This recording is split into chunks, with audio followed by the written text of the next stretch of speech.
الحمدللہ وحدہ والصلاة والسلام علی من لا نبی بعدہ اما بعد۔ معزز سامعین کرام، بہت سارے لوگ پوچھتے ہیں جاب نہیں ہے، بیماری ہے، شادی نہیں ہو رہی، اسی طرح اور بھی سوال کرتے ہیں کوئی وظیفہ بتائیں۔ اور پیارے بھائیو، آج نیٹ پر لوگوں نے ان وظیفوں کی دکانیں کھولی ہوئی، یہ کرو گے تو یہ ہو جائے گا، یہ کرو گے تو وہ ہو۔ جب تک کوئی بھی چیز جو ہے قرآن و حدیث سے ثابت نہیں ہے اس پر عمل نہ کرو۔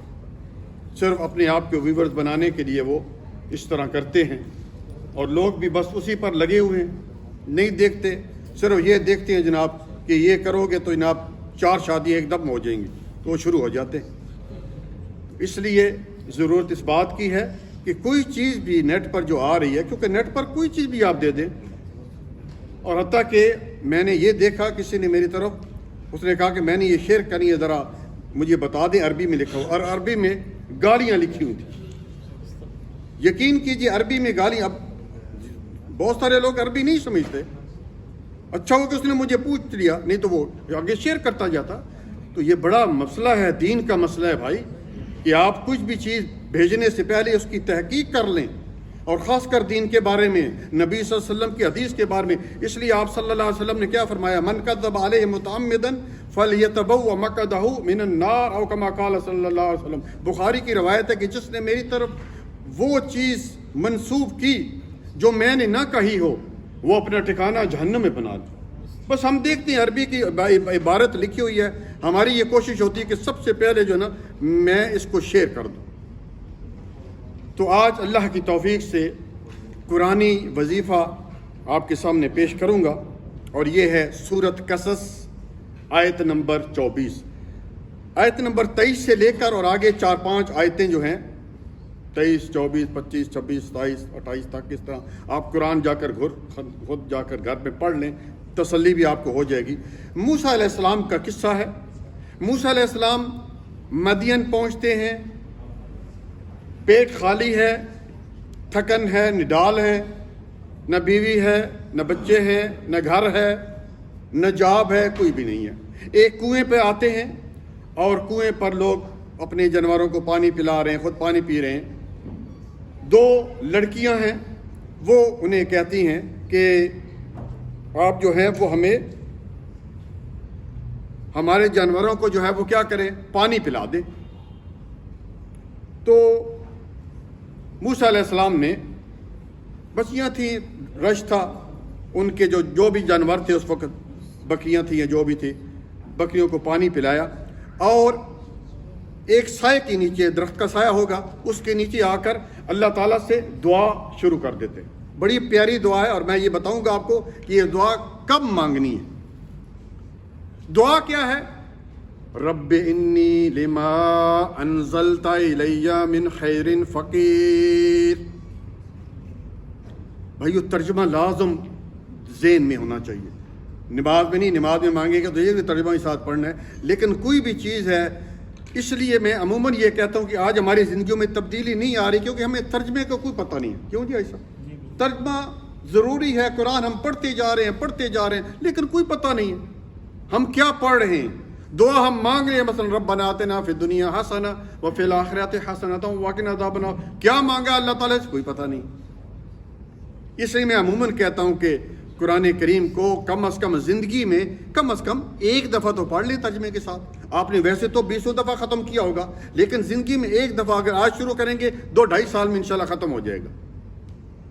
ترجمہ اس کا کیا ہے؟ اے اللہ، تو جو کچھ بھلائی، جو کچھ خیر میرے لیے اتارے، میں اس کا محتاج ہوں۔ یہ موسیٰ علیہ السلام کی دعا ہے۔ ظاہر ہے موسیٰ علیہ السلام کو یہ سب چیزیں چاہیے۔ کیا خیال ہے؟ کوئی بھی چیز ان کے پاس نہیں ہے، نہ گھر، نہ بار، نہ بیوی، نہ بچے، نہ جاب، نہ کچھ بھی۔ وہ لڑکیاں پھر آتی ہیں ان کے پاس اور کہتی ہیں کہ ایسا کریں، آپ ہمیں اگر گھر تک چھوڑ دیں، ابونا شیخ کبیر، ہمارے والد جو ہیں وہ بڑے بزرگ ہیں، بوڑھے ہیں۔ تو موسیٰ علیہ السلام نے کہا ٹھیک ہے۔ موسیٰ علیہ السلام ان کو گھر تک چھوڑنے کے لیے آتے ہیں، اور وہ بیٹیاں کس کی ہیں؟ حضرت شعیب علیہ السلام کی۔ اللہ اکبر۔ ان میں سے جب ایک بیٹی جو ہے وہ اپنے والد صاحب سے کہتی ہے حضرت شعیب سے کہ ابو یہ آدمی بہت ایماندار ہے، اس نے ایک تو ہماری وہاں پہ بڑی مدد کی ہے اور دوسرا یہ بڑی ایمانداری کے ساتھ ہمیں یہاں تک پہنچانے کے لیے یہاں پہ آیا، تو انہیں آپ کیوں نہیں اپنے کسی یعنی کام پر لگا دیتے؟ ظاہر اس وقت فیکٹریاں یا یہ کمپنیاں یا تو یہ تو تھی نہیں، کھیتی باڑی تھی۔ تو شعیب علیہ السلام نے پہلا سوال کیا، موسیٰ کیا تم میری بیٹی سے شادی کرو گے؟ موسیٰ علیہ السلام کو کیا چاہیے تھا؟ جی کروں گا۔ اس سے ہمیں یہ بھی پتہ چلا پیارے بھائیوں کہ جو لڑکی والے ہیں وہ بھی لڑکے والوں سے یہ ڈیمانڈ کر سکتے ہیں کہ کیا آپ میری بیٹی لے سکتے ہیں، شادی کر سکتے ہیں۔ ہمارے پاک و ہند میں یہ بات بھی بڑی ایک عجیب سمجھی جاتی ہے یا اچھی نہیں سمجھی جاتی کہ لڑکی والے جو ہیں لڑکے والوں سے رشتہ مانگے۔ لڑکی بے شک 40 سال کی ہوگی، 50 سال کی ہوگی، نہیں ہماری حد تک ہم نہیں مانگیں گے جب تک کہ لڑکے والے نہیں آئیں گے۔ اس سے یہ بھی پتہ چلا کہ ایک نبی جو ہے دوسرے نبی سے جو ہے وہ اس کو رشتہ مانگ رہا ہے، بیٹی کا رشتہ دے رہا ہے۔ دوسرا جو سوال کیا حضرت شعیب علیہ السلام نے وہ یہ تھا کہ ایک شرط یہ ہے کہ تمہیں میرے پاس 8 سال کام کرنا پڑے گا، 8 سال۔ موسیٰ علیہ السلام نے کہا جی کروں گا، جاب چاہیے تھی۔ پھر کہا کہ اگر تم 10 سال کرو، 10 سال کام کرو تو یہ تمہارا مجھ پر احسان ہوگا، لیکن ضروری نہیں ہے، 8 سال ضروری ہے۔ موسیٰ علیہ السلام نے کہا ٹھیک ہے۔ اب دیکھیں پیارے بھائیوں کہ جاب بھی مل گئی، گھر بھی مل گیا، کھانا بھی مل گیا اور کھانا پکانے والے بھی مل گئے۔ یہ ہے قرآنی وظیفہ، رب انی لما انزلت الی من خیر فقیر۔ آسان سی دعا ہے، 6-7 لفظ ہیں، ان کو آپ جو ہے وہ یاد کر لیں۔ کب دعا مانگنی ہے؟ ویسے تو آپ جس وقت اس دعا کو مانگیں اللہ تعالیٰ دعائیں قبول کرنے والا ہے، جس وقت مانگیں، اٹھتے بیٹھتے مانگیں، نماز کے بعد مانگیں، لیکن کیونکہ نماز میں جو دعائیں مانگی جاتی ہیں ان کی جو ہے قبولیت جو ہے وہ زیادہ بڑھ جاتی ہے، تو اس لیے جو ہے سجدے میں یہ دعا مانگیں۔ سجدوں میں عموماً ہم نے شروع سے میں نے خود بھی یہی دیکھا سنا کہ جی ایک ہی دعا ہے، رب اجعلنی مقیم الصلاۃ ومن ذریتی۔ ٹھیک ہے یہ بھی دعا ہے، ہم اور کوئی دعا نہیں مانگتے، بس ایک دعا یہ مانگتے ہیں، اور یہ بھی دعا کم مانگتے ہیں، تشہد مانگتے ہیں۔ سجدے میں تو کوئی مانگتا نہیں ہے سبحان ربی الاعلیٰ 3 دفعہ پڑھا جان چھڑائی نہیں۔ سجدے میں نبی صلی اللہ علیہ وسلم کی حدیث ہے، مسلم شریف کی روایت ہے کہ سب سے زیادہ انسان اللہ کے قریب سجدے میں ہوتا ہے، کیونکہ جب پیشانی زمین پر رکھ دی تو بات ختم ہوگی، پیچھے کیا رہ گیا، تو اس وقت فاکثروا الدعاء، اس وقت زیادہ دعائیں کیا کرو۔ تو پیارے بھائیو ایک تو یہ ہے کہ جب آپ سبحان ربی الاعلیٰ ایک دفعہ بھی پڑھ سکتے ہیں، 3 دفعہ بھی پڑھ سکتے ہیں، زیادہ دفعہ پڑھ لیتے ہیں، لیکن اگر ایک دفعہ پڑھ کر آپ نے یہ دعا کرتے ہیں تو جائز ہے، 3 دفعہ پڑھ کر یہ دعا کرتے ہیں تو جائز ہے۔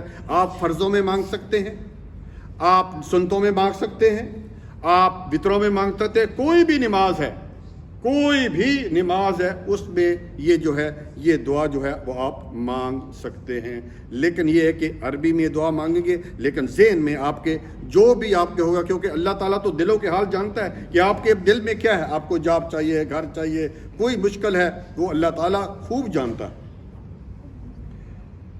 ہاں ایک چیز سے منع کیا گیا ہے، وہ کیا ہے کہ نبی صلی اللہ علیہ وسلم نے فرمایا کہ رکوع اور سجدوں میں قرآن کریم کی تلاوت نہ کریں۔ تو ابھی آپ سوچ رہے ہوں گے یہ بھی تو قرآن کی آیت ہے، تو یہ قرآن کی آیت ہم قرات نہیں کریں گے، ہم یہ نہیں کر رہے کہ بسم اللہ الرحمن الرحیم اذا زلزلت الارض زلزالها یا بسم اللہ الرحمن الرحیم الف لام میم ذالک الکتاب لا ریب فیہ، ہم اس کو ایز اے دعا مانگ رہے ہیں، تو دعا کے مانگ سکتے ہیں، ویسے قرآن کریم جو ہے رکوع اور سجدے میں نہیں پڑھ سکتے۔ دوسرا مقام جو ہے دعا مانگنے کا اور دعا کی قبولیت کا، میں نے اس دن میں آپ کو بتایا تھا، وہ ہے آخری تشہد میں، آخری تشہد جو ہے اس میں مانگتے ہیں، لیکن اس سے پہلے میں بھول نہ جاؤں، مجھے یاد کرا دیجئے بعد میں، یہ بعد میں آپ کو بتاتا ہوں۔ اب یہ جو دعا ہے، اس لیے کہہ رہا ہوں کہ کئی دفعہ بعد میں بھول جاتا ہوں، یہ دعا اس میں فائدے کیا ہیں؟ اس میں موسیٰ علیہ السلام نے کون کون سی چیز مانگی، کس سے مانگی؟ سب سے پہلی چیز کہ موسیٰ علیہ السلام نے رب کو پکارا، رب انی، اے میرے رب۔ اور قرآن آپ پڑھ جائیں سورۃ فاتحہ سے لے کر والناس تک،